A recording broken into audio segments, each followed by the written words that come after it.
یک سوال خیلی مهمه. چرا من ورزشکار حرفه‌ای زمانی که میرم مسابقه اون نتیجه که باید و داخل تمریناتم انتظارش رو داشتم رو نمیارم؟ چرا؟ تو این ویدیو میخوایم در مورد همین قضیه صحبت کنیم. برو بریم.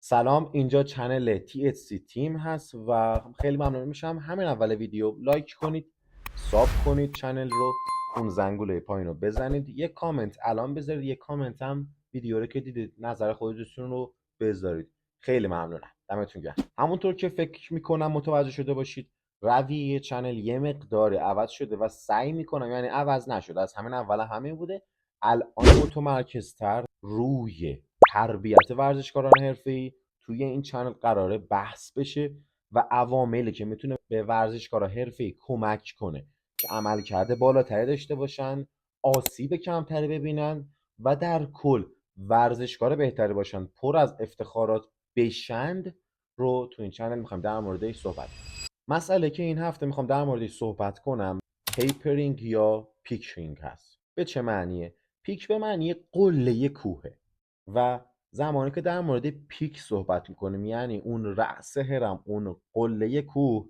که قراره ورزشکار خستگی پایینی داشته باشه اما خیلی آمادگی بالایی داشته باشه. این مسئله که تو مربیای حرفه‌ای تو ورزش‌های سطوح بالا مثل المپیک خیلی خیلی خیلی حائز اهمیته.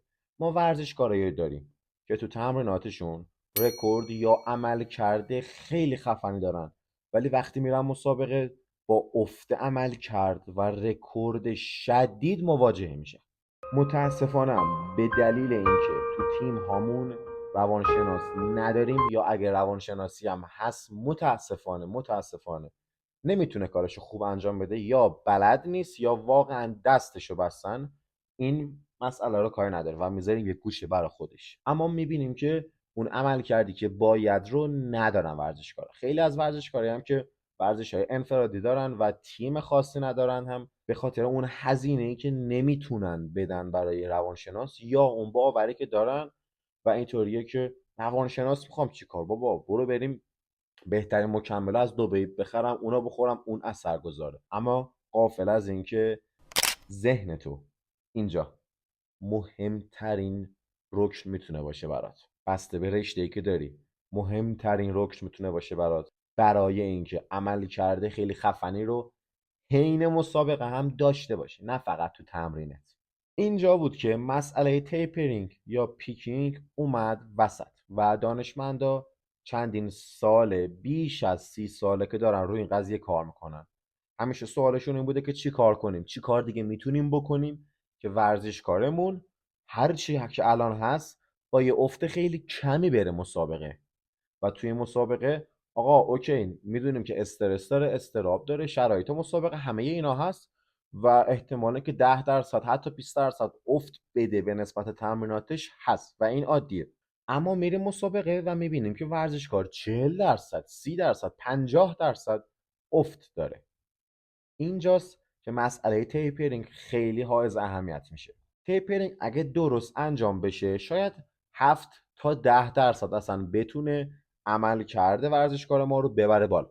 اما این مسئله خیلی مهمه که تو المپیک توی شنا نفر 1 با نفر 4 فقط 1% اختلاف داشتن.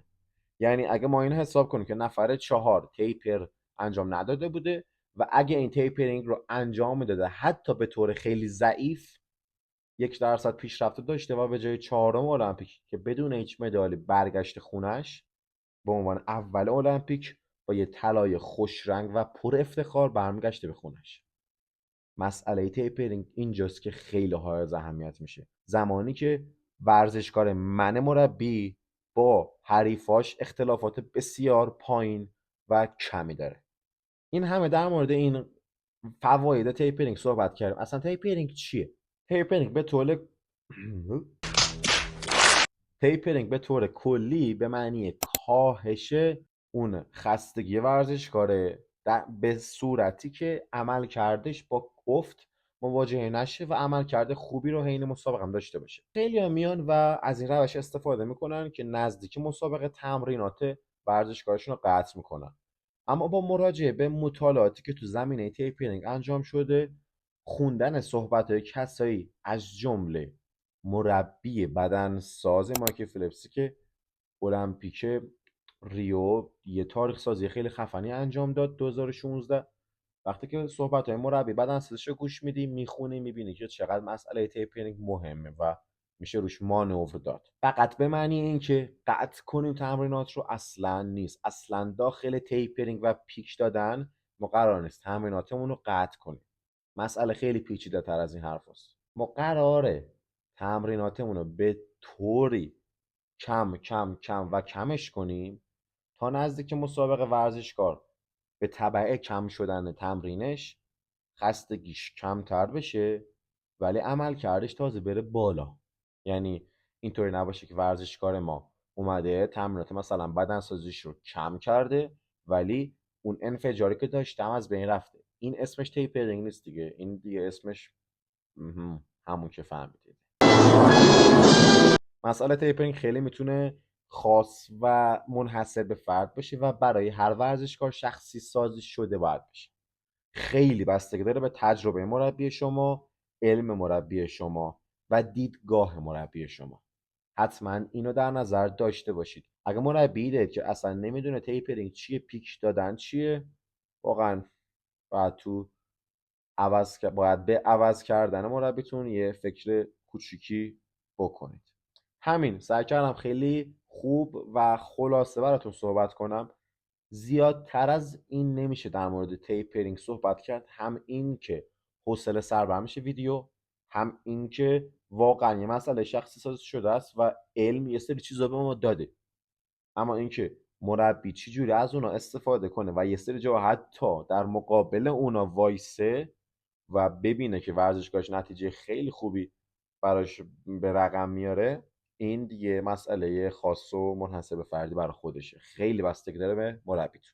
ممنونم که این ویدیو رو مشاهده کردید. اینجا چنل THC تیم هست و ممنون میشم همین اول کار، الان آخر کاره، لایک رو بزنید، کامنت بذارید، ساب کنید چنل رو، زنگوله رو بزنید که زودتر از بقیه متوجه ویدیو بشید و ویدیو و چنل رو برای دوستاتون هم بفرستید. مرسی.